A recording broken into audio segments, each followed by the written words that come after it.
Now I'm going to show you how to do the trellis stitch. And the trellis starts with a T, and T is for treble. The thing you have to remember with the trellis is that when your thread wants to go right, you need to hold it to the left. And when it wants to go left, you need to hold it to the right. Trellis is a traveling stitch. It's not in a horizontal line. You are making it look like a zigzag or a chevron, taking steps to go from the pivot points. I'm going to start out doing a cable on the left side of my fabric, and then my thread wants to go to the right, but I'm going to be traveling to the right. So I'm actually going to hold my thread off to the left, and I'm going to go about a third of the way between the two pleating threads that you can see. And I'm going to be taking 3 steps between each pivot point, my left cable and my right cable.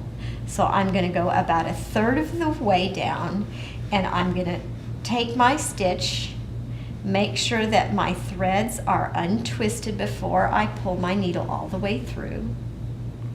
And then I'm going to go a third of the way down again, put my needle in a third of the way through the pleat and make another stitch, catching it with my thumb and making sure that my threads are not twisted.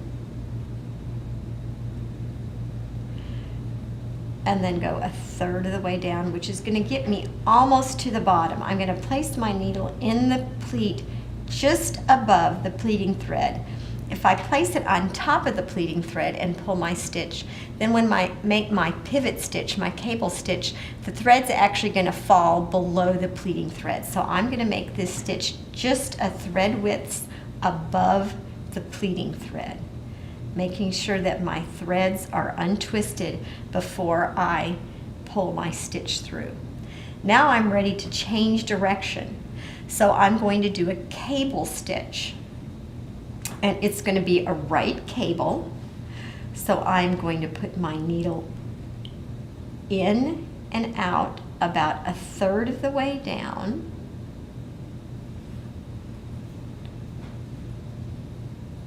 Making sure that my threads are untwisted, and I'm going to pull it through. So I've got my cable stitch. Now my thread wants to go to the left, but I'm going to be traveling to the left, so I need to hold my thread to the right. So I'm going to go up about a third of the space between the two pleating threads, put my needle in about a third of the way through the pleat, and pull just like I did on the way down. Make sure that my threads are untwisted before I pull my stitch through. I'm going to go up another third of the way.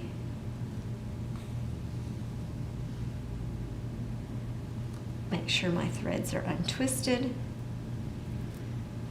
and take my final stepping stitch, my trellis stitch, go up the last third, put my needle in, make sure my threads are untwisted, and pull through.